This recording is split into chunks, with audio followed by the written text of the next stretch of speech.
우리 기독교와 타 종교의 가장 큰 차이가 있다면 우리 기독교는 당연히 무엇을 강조하는 종교겠습니까? 은혜를 강조하는 종교입니다. 그래서 우리 기독교를 은혜의 종교다라고 말을 합니다. 왜냐하면 은혜를 말하지 않으면 아무것도 설명할 수 있는 것이 없기 때문에 그렇습니다. 예를 들면 은혜를 말하지 않으면 하나님을 설명할 방법이 없습니다. 은혜를 말하지 않으면 그리스도인을 설명할 수도 없습니다. 은혜를 말하지 않으면 구원을 말할 수 없고, 은혜를 말하지 않으면 천국도 사랑도 말할 수 없습니다. 은혜를 말하지 않으면 아무것도 이야기할 수 있는 것이 없습니다. 그래서 우리 기독교를 은혜의 종교다라고 말하고 있는 겁니다. 오늘 본문 역시 은혜를 대단히 중요하게 말하고 있습니다. 그러므로 오늘 본문을 통해서 은혜와 연관된 몇 가지 말씀들을 함께 살펴보려고 합니다. 그래서 오늘 말씀을 통해서 여러분 모두가 큰 은혜를 받게 되는 이 시간 되기를 예수님 이름으로 축원드립니다. 그렇다면 오늘 본문은 과연 무엇인가? 예루살렘 교회 성도들에게 일어난 일을 소개합니다. 32절, 어떤 일이 일어났을까요? 믿는 무리가 한 마음과 한 뜻이 되는 일이 일어났습니다. 특별히 어떤 일에 이들이 한 마음과 한 뜻이 되었습니까? 모든 물건을 서로 통용하는 일에, 그리고 자기 재물을 조금이라도 자기 것이라고 하지 않는 일에 모든 성도들이 한 마음과 한 뜻이 되었다고 말합니다. 또 34절을 보시면 한 마음 한 뜻이 되어진 것이 또 있습니다. 뭐냐면 그들 중에 가난한 사람이 없으니 이는 밭과 집 있는 자는 팔아 그 판 것의 값을 가져다가 사도들 발 앞에 나누어 두매 라고 말하는 이 집과 밭을 파는 이 일에도 그들은 한 마음과 한 뜻이 되었다고 말합니다. 그 결과가 무엇이냐면 아까 조금 전에 읽었던 34절에 그 중에 무엇이 없답니까? 가난한 사람들이 없다라는 이 놀라운 그리고 감동스러운 결과가 나오게 된 겁니다. 성도 여러분, 나라도 하지 못하는 일입니다. 그리고 그 어떤 구호단체도 하지 못하는 일들입니다. 그런데 예루살렘 교회 성도들이 그걸 해냈다라는 겁니다. 가난한 사람이 단 한 사람도 없는 그 일을 예루살렘 교회 성도들이 이루어 냈다라는 겁니다. 이제 여기서부터 오늘 본문을 시작해 봅시다. 그렇다면 과연 이렇게 놀라운 일들이 일어날 수 있게 된 이유는 과연 무엇이라고 여러분은 생각하십니까? 그들이 모두가 다 예루살렘 교회 성도들이 남다른 착함이 있었기 때문일까요? 아니면 예루살렘 교회 성도들이 상당수가 다 부자였기 때문일까요? 그렇지는 않습니다. 나중에 예루살렘에 기근이 들었을 때 예루살렘 교회는요, 이방 나라로부터 구제금을 받을 수밖에 없는 그런 지경에 처하기도 합니다. 다 부자였던 것은 아니었던 겁니다. 그러면 하나님이 그렇게 하라고 명령하셨기 때문에 그 일을 했을까요? 그것도 아닙니다.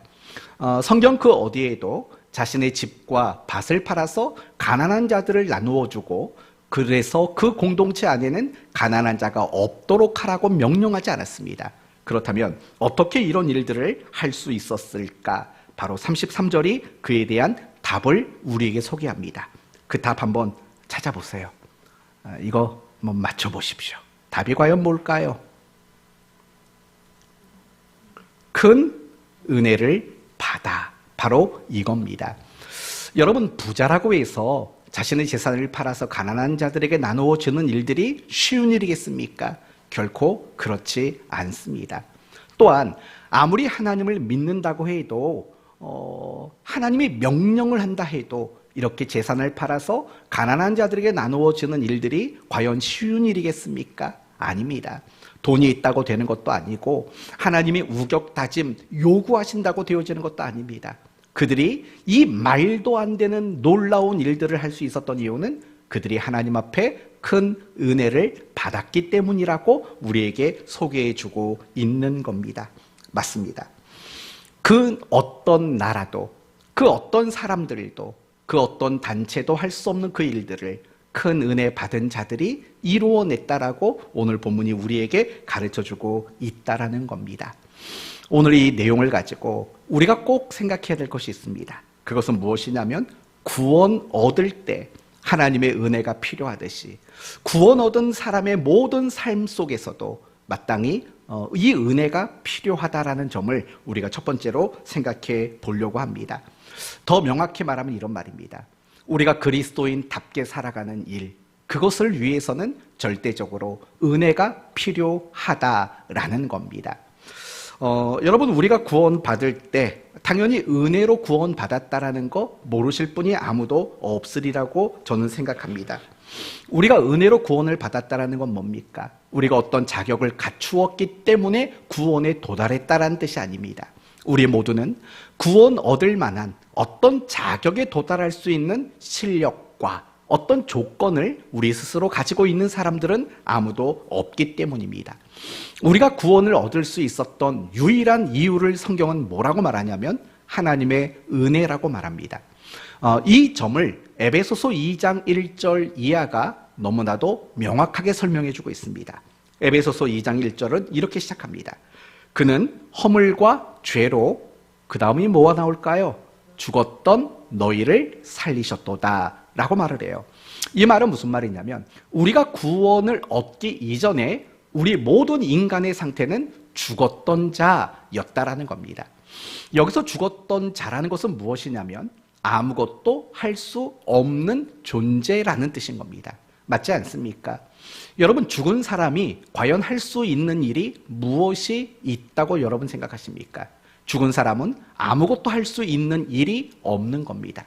적어도 우리는 하나님 앞에 죽은 자고 의 앞에 죽은 자고 구원 앞에 우리는 죽은 자일 수밖에 없습니다. 아무도 구원에 도달할 만한 어떤 자격과 실력과 조건을 갖출 수 있는 노력조차도 할 수 없었던 사람들이 바로 우리라는 겁니다. 그래서 그런 우리가 어떻게 구원을 얻었냐면 하나님의 무한하신 사랑, 하나님의 제한 없이 허락하시는 그 은혜로 말미암아 우리는 구원을 받게 된 것이요. 그래서 에베소서 2장에는 이렇게 말합니다. 행위에서 난 것이 아니니 누구든지 뭘 못한다고요? 자랑 못하는 거예요. 뭘 자랑하지 못합니까? 내가 구원받은 것에 대하여 내 자신을 아무도 자랑할 수가 없는 거예요. 왜냐하면 내 실력이 아니니까, 내 조건과 내 이유가 아니니까. 그러면서 에베소서 2장 5절에는 이렇게 말합니다. 너희는 은혜로 구원을 받은 것이라 라고 말을 하죠. 그러면서 에베소서 2장 8절에서는 너희는 그 은혜에 의하여 믿음으로 말미암아 구원을 받았나니 이것은 너희에게서 난 것이 아니요 하나님의 선물이라. 이렇게 명확하게 우리가 받은 구원이 어떤 것인가를 우리에게 알려주고 있다라는 것입니다. 맞습니다. 구원이라는 것은 우리가 절대로 내 자격과 공로와 노력에 의한 결과물이 될 수가 없는 겁니다. 내가 구원을 받았다라는 것은 전적으로 하나님의 은혜로만 우리는 구원을 받은 겁니다. 요한계시록 7장을 보시면 여러분에게 자주 인용하는 14만 4천 명에 대한 이야기가 나옵니다. 그런데 특별히 계시록 7장을 보면 이 14만 4천 명이 무엇을 하는 장면을 소개하냐면 하나님의 이름을 찬송하는 장면이 나와요. 더 나아가서 그들이 얻은 바 된 그 구원을 찬송하는 그런 이야기가 계시록 7장에 소개가 되고 있는 거예요. 그렇다면 과연 왜 14만 4천 명 구원받은 그들은 찬송을 하고 있을까요? 그 이유도 간단한 거예요. 그들 스스로도 그 어떤 구원을 얻을 만한 자격이, 조건이, 그 모든 것들이 내 안에 없고 오직 하나님 은혜 안에 있다라는 것을 그들이 인정하고 고백하기 때문에 하나님을 찬송하는 모습으로 그들이 등장할 수밖에 없는 거예요. 여러분, 마태복음 5장 1절 이하에 이 산상수훈에서 가장 앞부분에 등장하는 걸 우리는 뭐라고 부르죠? 팔복이라고 그래요. 팔자가 아니고 팔복이라고 말을 한다고요. 그런데 엄밀히 말하면은요, 그건 팔복이라고 말하면 안 되는 거예요. 왜 그러냐면 우리는 보통 8가지 복 얻는 방법으로 이해를 해요. 심령이 가난한 자는 복이 있나니, 애통하는 자는 복이 있나니 라고 복을 얻는 방법으로 우리는 가난해져야 되고 애통하는 자가 되어야 하고 줄이고 목마른 자가 되어야 되고 박해를 받아야지만 우리는 복 있는 사람이 된다, 이런 식으로 늘 이해를 해왔잖아요. 사실은 전혀 그런 얘기가 아니에요. 그 산상수훈 초반에 나오는 가장 먼저 나온 메시지 팔복이라고 불려지는 그 내용들은 다 뭐냐면, 우리 모두는 정말 하나님 앞에 구원의 자리로 초대받을 수 없는 자들이라는 것을 이야기하는 거예요. 우리는 그 어디에 가도 늘 가난해서 소외당할 수밖에 없고, 어디 가서도 늘 울 수밖에 없는 존재이고, 어디 가서도 늘 구박밖에 당할 것이 없는 그런 우리 인간의 모습이라는 거예요. 그런 우리의 임에도 불구하고 하나님은 우리를 구원의 자리로 초대하신다라는 거예요. 그게 팔복의 가장 중요한 메시지인 거죠. 그게 구약 성경대로 말한다면 이사야서 55장 1절, 여러분이 잘 아시는 겁니다. 너희 모든 목마른 자들아 물로 나오라. 돈 없는 자도 오라. 너희는 와서 사 먹되 돈 없이 값 없이 와서 포도주와 젖을 사라. 그 말씀과 팔복의 말씀은 정확히 일치하고 있는 말씀인 거예요. 여러분, 이 이사야서 55장 말씀 이상하지 않아요? 값 없이 와라. 돈 없는 자 오래요. 근데 사 먹으래요. 근데 어떻게 사 먹으래요? 값 없이 사 먹으래요. 이 말은 무슨 말입니까? 그걸 사 먹을 자격이 없지만 누군가가 그 값을 지불하겠다라는 거겠죠. 그게 바로 우리가 받은 구원에 대한 아주 귀한 설명일 수밖에 없다라는 거예요. 사랑하는 성도 여러분, 늘 뻔한 얘기죠. 내가 받은 구원, 내가 가지고 누리고 있는 모든 것들, 그게 하나님의 은혜라고 말하는 거 늘 당연한 거고 늘 일상적으로 우리가 해왔던 고백 아닙니까? 그러나 매 순간순간마다 내가 하나님의 은혜로 구원을 받았고 내가 하나님의 은혜로 매일매일을 살아가고 있다라는 이 고백을, 이 확신을 우리는 한순간도 놓치지 말아야 된다라는 거예요. 그런데 더 중요한 게 뭔지 아십니까? 이 은혜라는 것은요, 우리를 죽은 자에서 구원 얻도록 만드는 데만 능력을 나타내지 않는다는 거예요. 이 은혜는요, 내가 구원받은 다음에 하나님의 자녀가 되고 내가 그리스도인으로서 살아갈 때 그리스도인다운 삶을 가능하게 만드는 유일한 능력이 사실은 은혜라는 거예요. 사랑하는 성도 여러분, 우리가 그리스도인답게 살아가기 위해서 필요한 것은 뭘까요? 하나님께 대한 지식일까요? 성경에 대한 지식일까요? 물론 필요합니다. 물론 맞습니다. 하나님이 어떤 분이시며 하나님이 우리에게 무엇을 요구하시며 하나님이 우리에게 무엇을 나타내시고자 하는가 알아가는 일들은 너무나도 중요하고 너무나도 필요한 일입니다. 그러나 내가 그것을 아는 지식을 가진다고 내 삶이 절로 그리스도인다워지는 것은 아니라는 걸 아시지 않습니까? 여러분이 그리스도인답게 살지 못하는 것이 내가 어떻게 살아야 되는지를 모르기 때문이라고 여러분 말씀하시겠습니까? 그렇지 않다고 생각합니다. 분명히 우리는 그리스도인으로서 마땅히 어떻게 살아가야 하는가를 너무나도 잘 알고 있습니다. 그런데 못 사는 겁니다. 하나님이 우리에게 요구하시는 그 말씀이 무엇인가를 아는데도 불구하고 안 되는 겁니다. 그렇다면 우리가 그리스도인답게 살아가는 일에 필요한 것은 뭘까요? 우리의 강한 의지와 결단일까요? 노력일까요? 물론 그것도 필요합니다.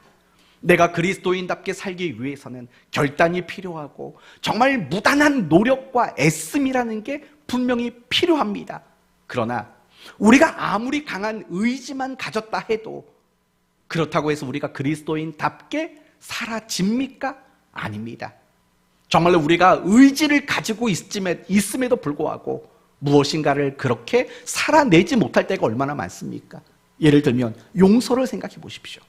내가 용서해야지라는 의지를 갖는다고 용서가 그냥 됩니까?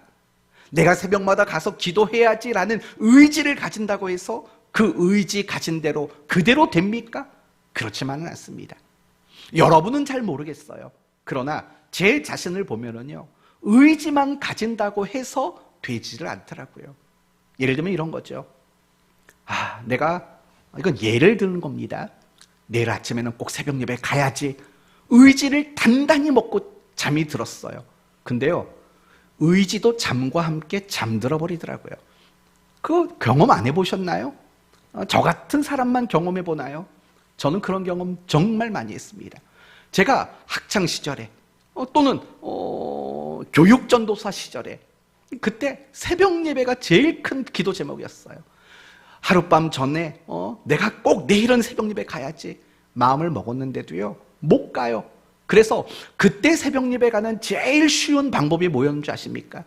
밤새는 거예요. 밤새는 거. 권사님 그렇게까지 인상을 쓰시면 어떡하십니까? 근데 사실 정말 그랬어요. 그때까지는요 그냥 차라리 밤을 새는 게 새벽 예배 가는 제일 쉬운 방법이었어요. 정말 그랬어요 그때. 근데 의지를 가져도 안 되는 건 어떡합니까? 내가 일찍 자고 내가 내일 아침에 꼭 새벽 예배 가겠다 의지를 가져도 안 되는 걸 어떡하겠어요? 제가 이런 말 드리는 이유가 뭔지 아세요? 내가 하나님과 성경에 대한 어떤 지식을 가져요.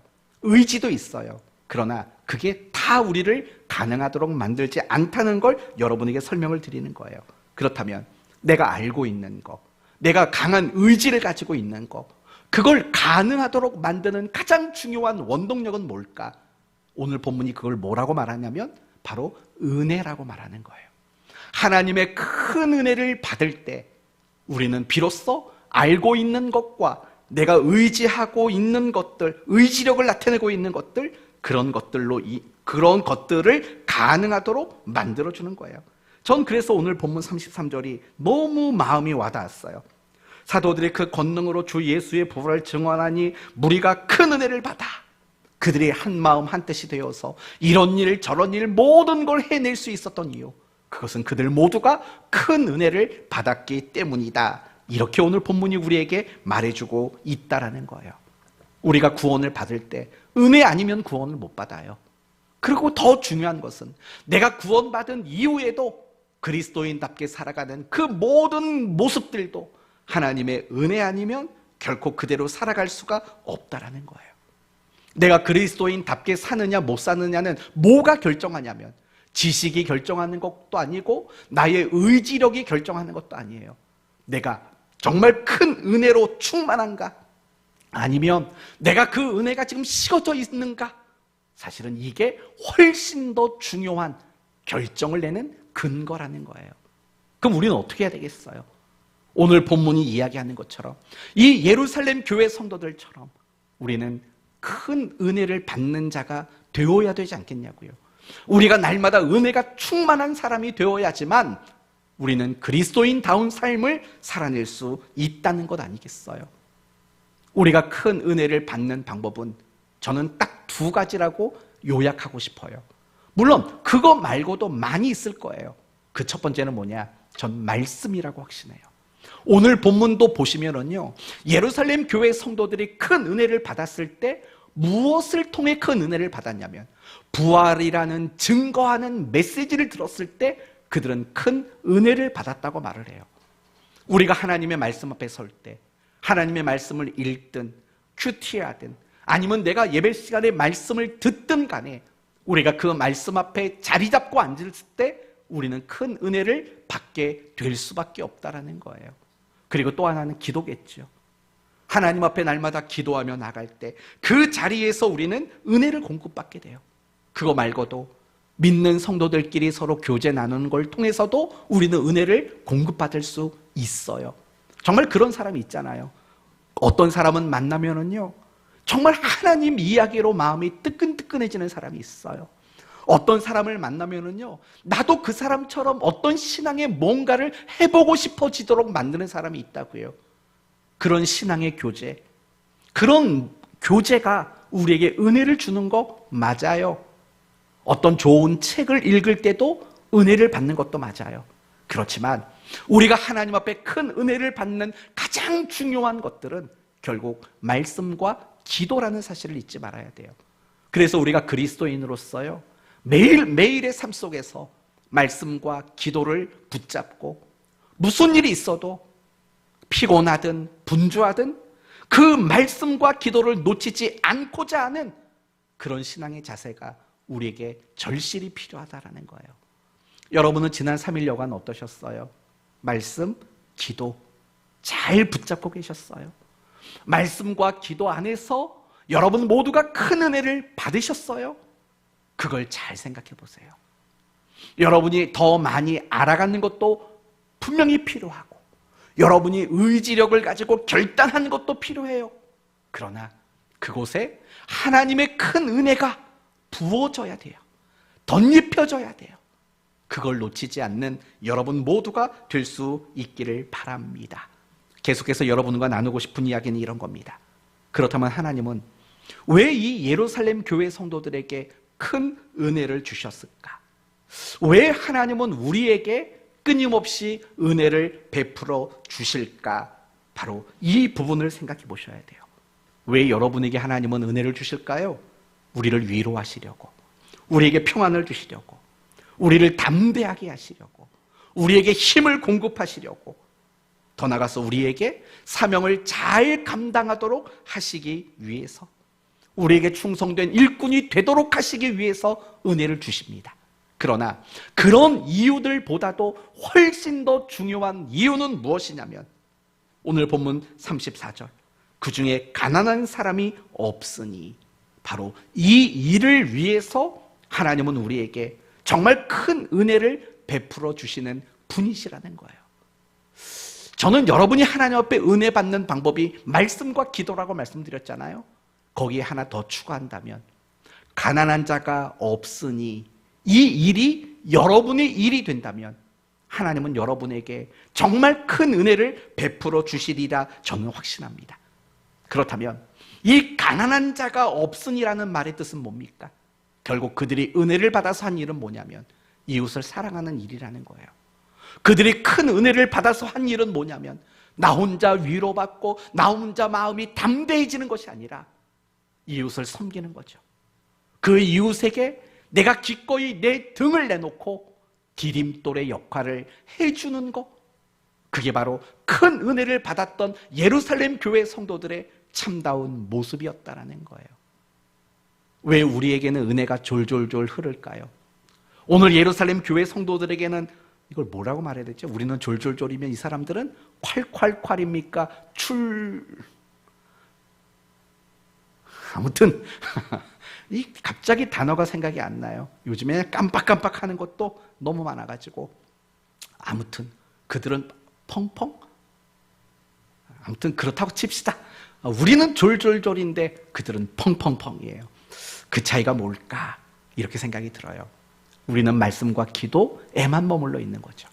그들은 말씀과 기도에서 더 나가서 이웃을 사랑하고 이웃을 섬기고 이웃에게 기꺼이 내가 디딤돌이 되어주는 그 역할들을 감당하는 자리까지 나갔기 때문이라는 거예요. 하나님이 우리에게 은혜를 왜 주시냐고요? 우리만 좋으라고 주질 않아요. 절대 그런 하나님 아니에요. 하나님이 우리에게 은혜를 주시는 이유는요, 큰 은혜 받은 우리를 통해서 누군가에게 혜택을 주고 유익을 주고 사랑을 끼치도록 하기 위해서 우리에게 큰 은혜를 주신다라는 사실을 잊지 말아야 돼요. 그래서 정말 은혜 받은 사람, 그 은혜가 진짜냐 가짜냐, 물론 그거는 우리가 구별할 문제는 아니에요. 그러나 우리가 고민할 수 있는 근거는 이런 거예요. 어떤 사람이 은혜 받았다고 말하는데 자기만 행복해요. 그러면 고민해 봐야 돼요. 그런데 어떤 사람이 정말 큰 은혜를 받았어요.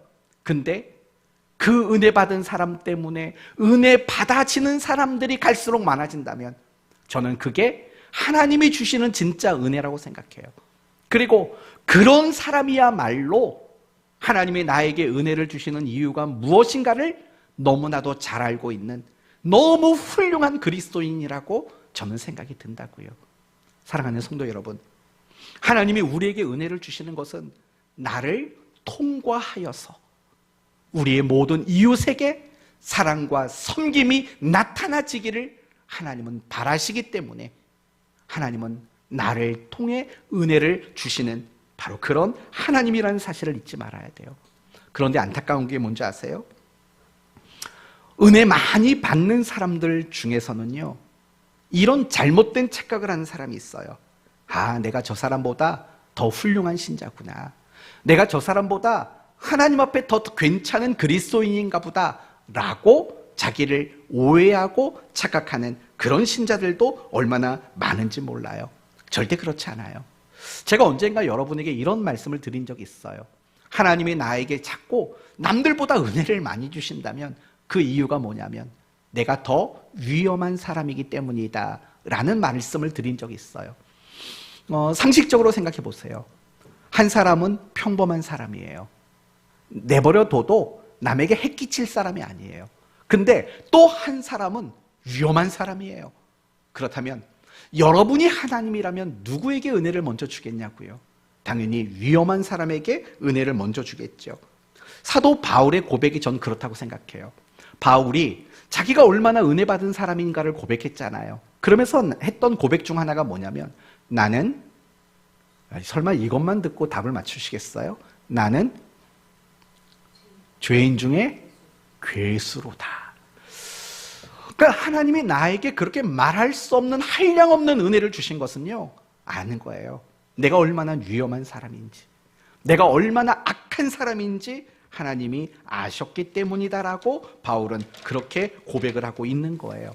사랑하는 성도 여러분, 여러분이 누군보다 더 많은 은혜를 받으신다면, 여러분이 누구보다 은혜를 잘 받는 분이라면 미안하지만 어쩌면 여러분이 은혜 아니면 안 될 사람일 수도 있어요. 은혜 아니면 정말 힘들게 만드는 그런 사람일 수도 있는 거예요. 그래서 내가 은혜를 잘 받는 거에 대해서는요, 자랑하고 과시하지 마세요. 도리어 정말 겸손한 마음을 가지고 우리는 감사할 수 있는 그리스도인이 되어야 되는 거예요.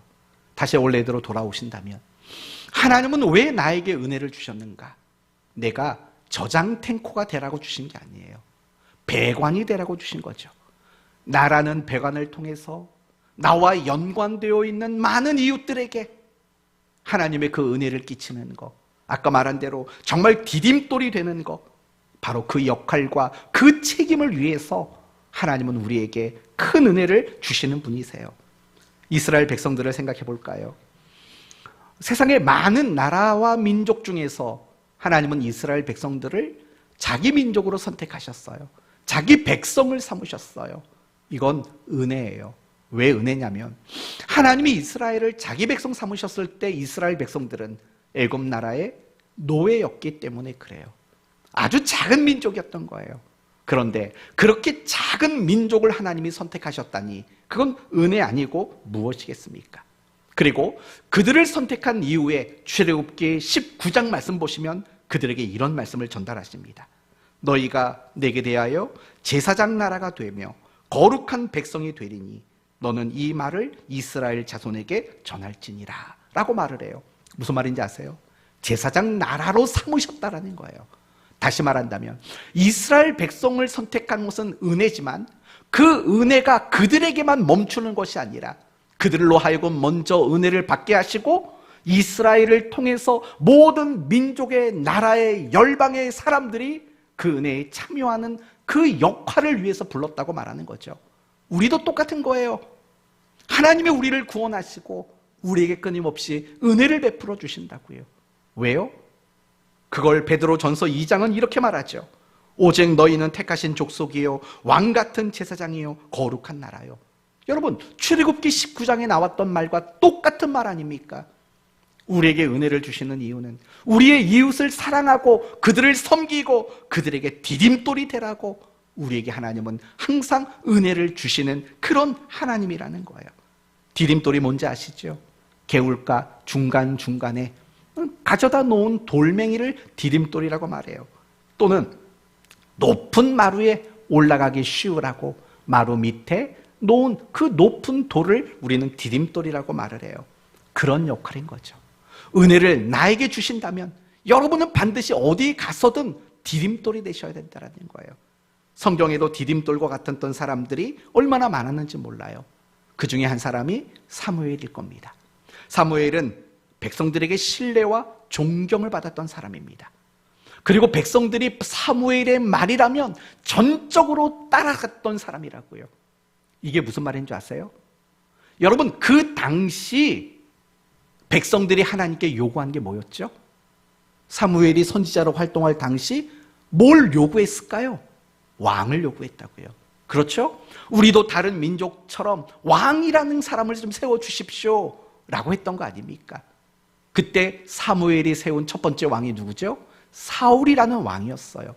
여러분 다시 생각해봐요. 사무엘은요, 백성들의 존경과 신뢰를 받았어요. 백성들이 얼마나 잘 따랐는지 몰라요. 이리 가자 하면 저리 가고 저리 가자 하면 저리 갈 정도로 정말 사무엘 선지자를 잘 따라줬다고요. 그리고 그 시점에 백성들은 왕을 요구했다고요. 여러분, 사무엘이 마음만 먹었다면 왕이 될 수 있지 않았을까요? 누구보다도 가장 존경받는 왕이 될 수도 있었어요. 그러나 사무엘 선지자는요, 자기가 그 일을 하지 않아요. 사울 왕을 세워요. 그리고 사울 왕이 버림받은 다음에는 다윗을 세운다고요. 그리고 무엇을 했냐면 사울과 다윗이 정말 올바른 왕이 되도록 도와주는 디딤돌의 역할을 바로 사무엘 선지자가 했다라는 사실을 잊지 말아야 돼요. 그게 우리가 할 일이에요. 그게 은혜 받은 사람들이 할 일이에요. 내가 왕이 되고 내가 주인공이 되는 게 아니라 나는 뒤로 물러나서 누군가를 주인공으로 세워주고 더 나아가서 누군가가 그 일들을 잘할 수 있도록 도와주는 역할, 그게 은혜 주신 이유라는 거예요. 갈렙이라는 사람도 그런 사람이라고 전 생각해요. 갈렙이 누군지 아시죠? 12명의 정탐꾼 중에 한 사람이었어요.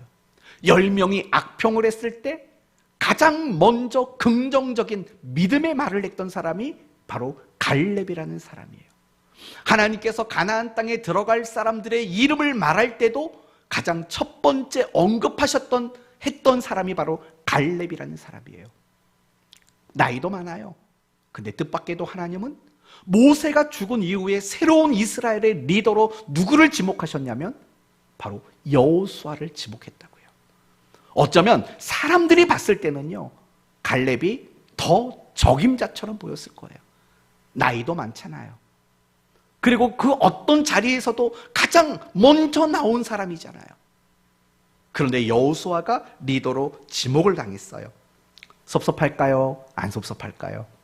인간이라면 당연히 섭섭할 수 있죠. 그리고 시기심도 날 수 있죠. 그리고 불평도 생길 수 있죠. 그런데 놀라운 것은 뭔지 아십니까? 갈렙은요, 자신이 아닌 여호수아를 리더로 세운 하나님께 불평하지 않아요. 그 여호수아를 향해 시기심도 갖질 않아요. 그 여호수아의 리더십에 도전하지도 않아요. 여러분, 옛날이래요. 모세가 리더십을 발휘했을 때 아론과 미리암 얼마나 시기가 많았냐고요. 그리고 모세의 리더십에 반대를 하는 일들도 많이 했잖아요. 근데 갈렙은 여호수아에게 전혀 그런 일을 하지 않았어요. 도리어요, 여호수아가 리더로서 그 역할을 잘할 수 있도록 돕는 자가 됐다고요. 가나안 땅에서 전쟁을 치를 때요, 이 갈렙이 가장 앞장서서 여호수아를 도와줬던 사람이라고요. 이 사람이 은혜 받은 사람 아닐까요? 정말 이 모습이야말로 가장 큰 은혜 받은 그리스도인의 모습이라고 저는 생각합니다. 바나바도 마찬가지죠. 바나바는 정말 귀한 사람이에요. 바울을 교회로 인도했고 안디옥 교회 리더로 세웠고 바울의 모든 선교 사역의 발판이 되어준 사람이 바로 바나바라는 사람 아니겠습니까? 사울과 다윗 그 뒤에는 사무엘이라는 디딤돌이 있었던 거죠. 여호수아의 그 뒤에는 갈렙이라는 디딤돌이 있었던 거죠. 바울 사도 그 뒤에는 바나바라는 디딤돌이 있었던 거죠. 그리고 오늘 본문을 보면 이 가난한 사람들 뒤에는 예루살렘 교회라는 디딤돌이 있었다는 거예요. 그리고 여러분이 지금까지 신앙생활에 오시고 지금 이 믿음을 가질 수 있도록 만들어준 여러분에게도 많은 디딤돌 같은 은인들이, 신앙의 은인들이 분명히 있으리라 생각합니다. 저 역시도 마찬가지입니다. 오늘 제가 있기까지 저에게 디딤돌이 되어줬던 얼마나 많은 분들이 있었는지 모릅니다. 여러분의 인생을 뒤돌아보고 여러분의 신앙을 뒤돌아봐도 여러분의 믿음과 신앙이 이 자리에 오기까지 묵묵히 디딤돌 역할을 해주셨던 그 많은 분들이 있었다는 거 여러분 아실 겁니다. 과거를 돌아보면 그때 만났던 그분, 이제 생각해보면 그분이 나의 디딤돌이었던 거예요. 그때 만났던 누군가의 말 한마디 다 디딤돌인 거죠. 그리고 그들이 누군지 아십니까? 은혜 받은 사람들이었던 거예요. 우리도 하나님 앞에 끊임없이 은혜 받는 사람이라면 우리도 내게 그렇게 누군가가 해주었던 것처럼 우리도 누군가에게 디딤돌이 되어주는 성도가 되어야 마땅하지 않겠습니까? 가난한 자들에게 여러분의 것을 조금만 나누어서 디딤돌이 되어주십시오. 외로운 사람들에게 디딤돌이 되어주십시오. 우는 자에게 여러분이 그 울음을 멈출 수 있도록 하는 디딤돌이 되어주십시오. 주저앉은 자를 다시 일어서게 해주는 디딤돌이 되어주십시오. 아직 하나님을 모르는 사람들, 그들에게 우리는 디딤돌이 되어야 합니다. 그걸 위해서 하나님은 우리에게 은혜를 주시기 때문입니다. 그러나 반대로 혹시 여러분이 바리새인처럼 서기관처럼 악평했던 10명처럼 백성들을 우상 숭배에 빠뜨렸던 왕들처럼 백성들 앞에 거짓을 말했던 거짓 선지자들처럼 혹시 걸림돌이 되고 있는 일들은 여러분에게 없습니까? 만약에 여러분의 모습이 누군가에게 걸림돌이 되고 있다면 마태복음 18장 6절 말씀을 기억하십시오. 누구든지 나를 믿는 이 적은 자 중 하나를 실족해 하면 차라리 연자 맷돌이 그 목에 달려서 깊은 바다에 빠뜨리우는 것이 나으니라. 복잡하지요? 간단히 말하면 이거예요. 누군가의 신앙을 무너뜨린다면, 누군가에게 걸림돌이 된다면 그건 그 사람을 죽이는 것보다 더 무서운 죄라고 말씀하고 있는 겁니다. 저는 여러분이 디딤돌이 되지 걸림돌이 되지 않기를 바랍니다. 은혜를 많이 받았는데 자꾸 걸림돌이 된다면 그 은혜는 헛되이 받은 것임을 잊지 마십시오. 그리고 늘 고민하셔야 돼요. 늘 누군가에게 내가 저 사람에게는 어떻게 디딤돌이 될까? 내가 저 사람에게는 어떤 디딤돌이 되어줄 수 있을까? 정말 고민해 보셔야 됩니다.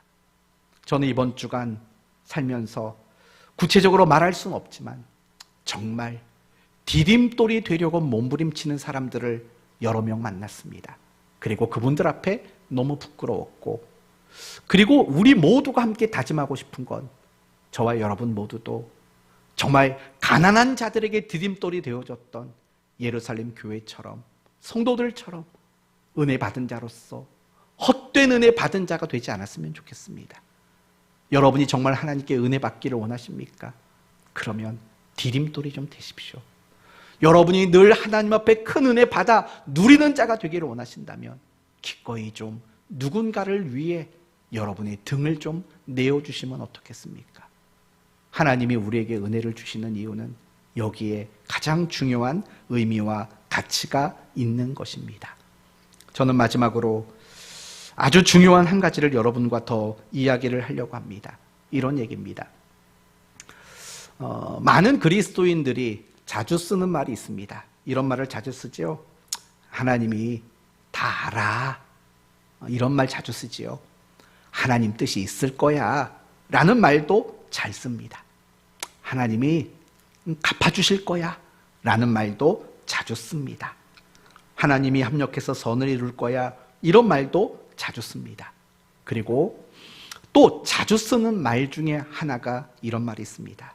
신앙은 하나님과 나와 1:1 관계야 라고 말하는 것도 자주 들으셨을 겁니다. 보통 언제 그런 말을 합니까?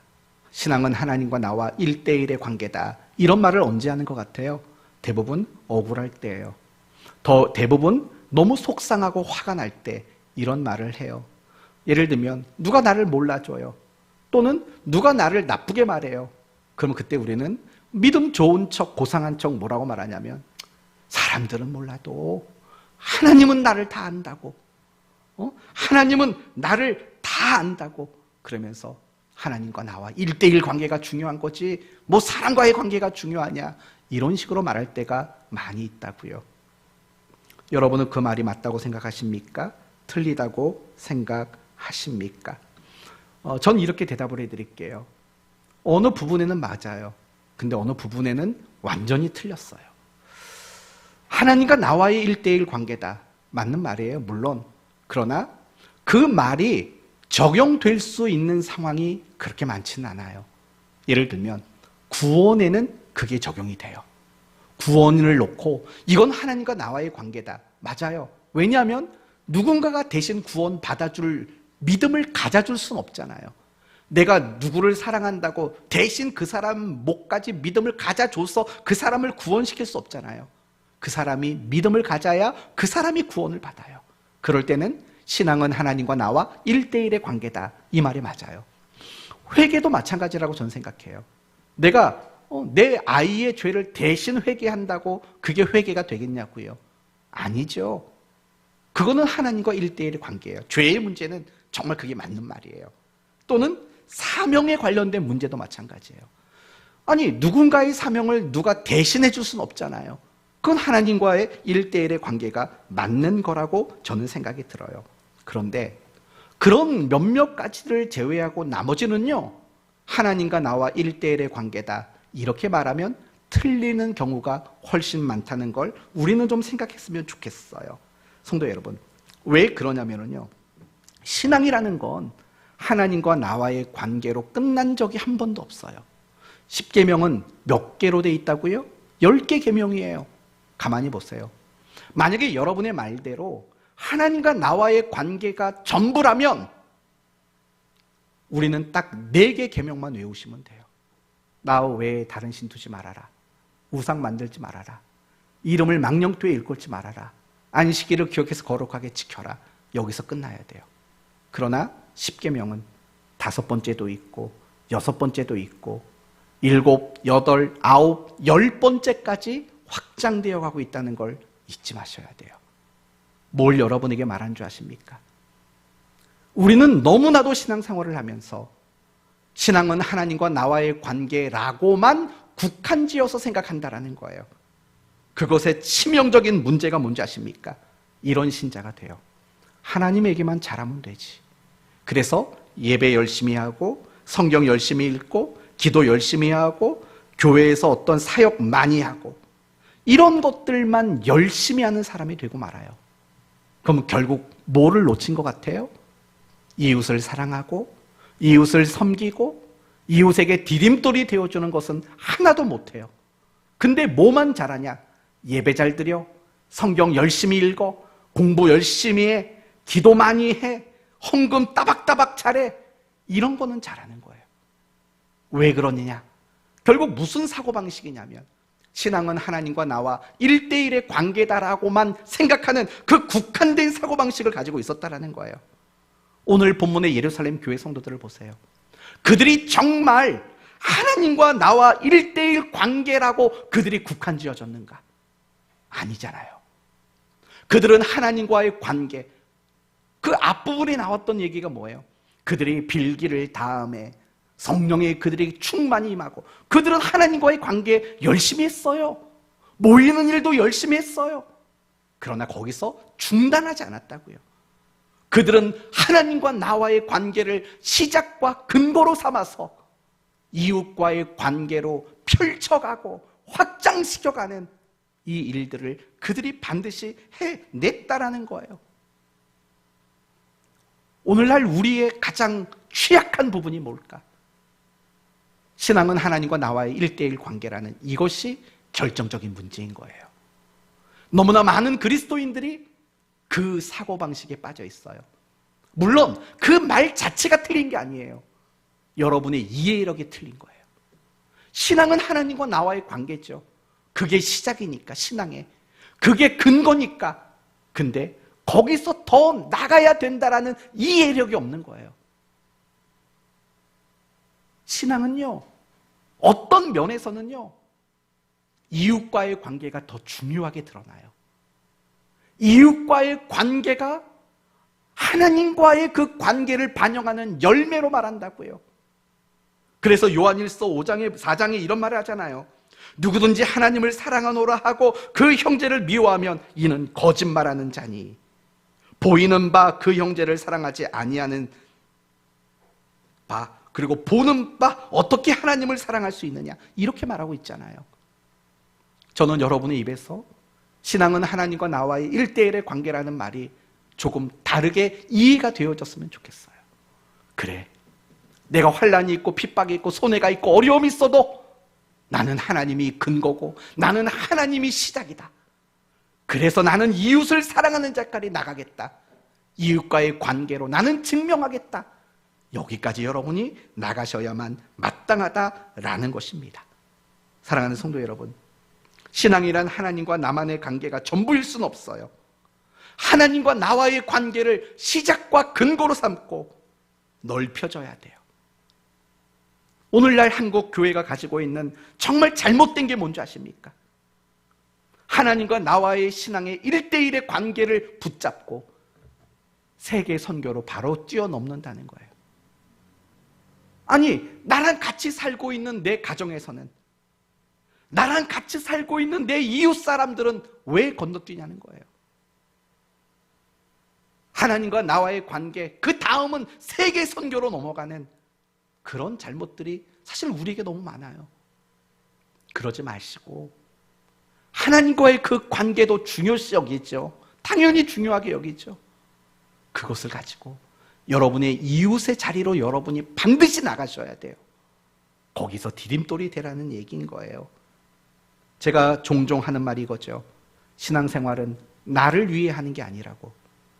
이제 이미 하나님이 나에게 모든 걸 주셨기 때문에 신앙생활은 하나님과 우리의 이웃을 위해서 하는 거라고 늘 말씀드리잖아요. 근데 이 틀을 깨어나지를 못해요. 늘 신앙생활은 다 나와 하나님과 나만을 위해서 한다고요.